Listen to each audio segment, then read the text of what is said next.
Hello everyone, welcome to Chelsea Sport Focus.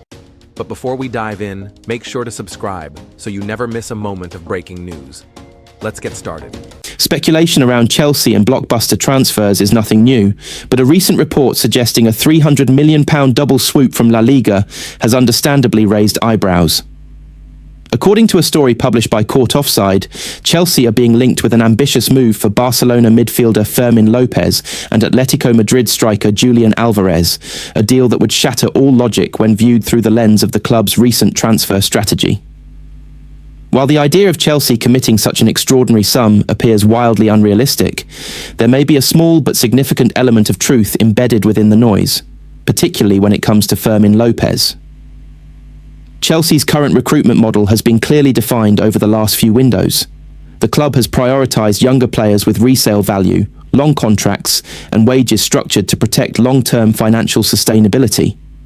A combined £300 million outlay on two players, one of whom would be approaching his peak years rather than his development phase, runs completely counter to that approach. For that reason alone, the notion of Chelsea pursuing both Fermín and Alvarez together can be dismissed as fantasy. However, separating the two names tells a very different story. Interest in Fermín López is not a new invention. Reports linking Chelsea with the Barcelona midfielder date back to the summer, when several well-connected sources suggested that the Blues had explored the conditions of a possible deal. Most notably, Fabrizio Romano confirmed that there had been direct contact between the two clubs. While that contact did not progress into a formal bid, it established a crucial fact. Chelsea's interest was genuine at some stage, not merely the product of speculation or agent-driven rumours. Fermín's profile aligns far more closely with what Chelsea are looking for than many of the names typically attached to them. At 22 years old, he fits neatly into the club's preferred age bracket. He is young enough to develop further, old enough to contribute immediately, and crucially, still carries the potential for future profit if circumstances change. Chelsea's hierarchy has consistently shown a willingness to invest in players who can either grow into cornerstones of the squad or be sold on at a premium later down the line. From that perspective, Fermín ticks several important boxes. Another factor that gives credibility to the links is Barcelona's financial situation. Despite ongoing efforts to stabilise their accounts, the club remains under pressure to generate liquid cash. This has led to difficult decisions in recent years, including the sale of academy-developed players who represent pure profit on the balance sheet. Fermín, as a homegrown talent who has broken into the first team, falls squarely into that category. Barcelona are well stocked with attacking and midfield options, and while Fermín is valued internally, he is not necessarily considered untouchable if the right offer arrives. That context helps explain why whispers of Barcelona being open to a sale have persisted beyond the summer. The club's need for flexibility in the market means that even promising young players can be deemed expendable, particularly if their sale helps fund other priorities.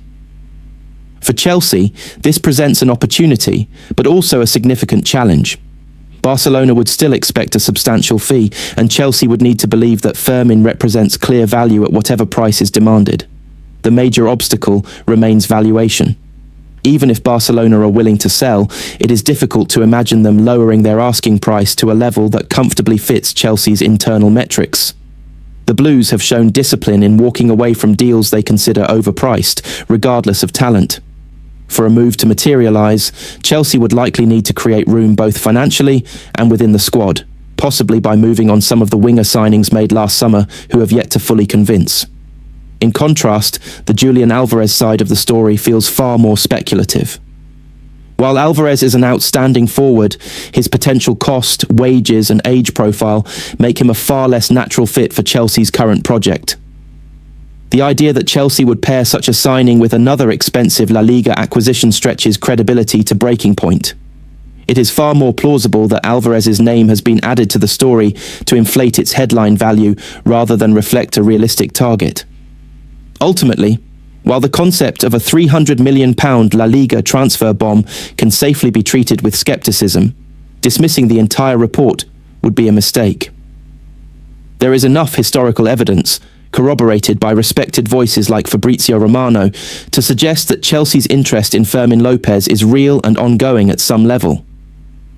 Whether that interest ever translates into a concrete move will depend on price, squad dynamics, and Barcelona's financial calculations. What seems clear? Chelsea are once again being linked with a high-profile Premier League move, as reports suggest the club is monitoring the situation of West Ham United midfielder Lucas Paquetá. The Brazilian playmaker, long admired for his technical quality and creativity, could become one of the most intriguing names in the upcoming transfer discussions as multiple clubs circle, and his future at the London Stadium remains uncertain. Paquetá has been a central figure for West Ham since his arrival, often carrying the creative burden for a side that has struggled for consistency this season. Despite his importance, the Hammers currently find themselves battling near the relegation zone, a situation that complicates any potential decision to sell one of their most influential players. West Ham are reluctant to weaken their squad mid-season, especially by allowing a direct Premier League rival to benefit. Interest from Brazil has added another layer to the situation. Flamengo, Paquetá's former club, have made their intentions clear and recently saw a bid rejected by West Ham. Brazilian journalist Renan Moura reports that Flamengo are willing to push their offer up to €40 million in an attempt to secure the midfielder's return. The club views Paquetá as a marquee signing capable of elevating their domestic and continental ambitions, and his emotional connection to Flamengo has fueled speculation that he could be tempted by a homecoming. However, those close to Paquetá believe that remaining in Europe would be the wiser option at this stage of his career. At 28, he is in his prime years, and a move to a top Premier League side could offer him the platform to compete at the highest level, both domestically and in Europe. This is where Chelsea enter the conversation. The Blues are reportedly tracking developments closely and could be prepared to act should West Ham's stance soften. Chelsea's interest is understandable. The club has endured an inconsistent campaign, with creativity in midfield often lacking when games become tight or opponents sit deep. Paquetá's profile fits a clear need. He is comfortable operating between the lines, capable of unlocking defences with a single pass, and has the flair to change the tempo of a match. His Premier League experience also makes him an attractive option, reducing the risk associated with adaptation. There is also a sense of unfinished business surrounding Paquetá's career at the very top. He came close to joining Manchester City in 2023 before the deal collapsed, a disappointment that left questions about whether he would get another chance to compete for major honours in England. A move to Chelsea could represent that opportunity, particularly if the club continues its push to rebuild a squad capable of challenging for trophies. Contractually, the situation favours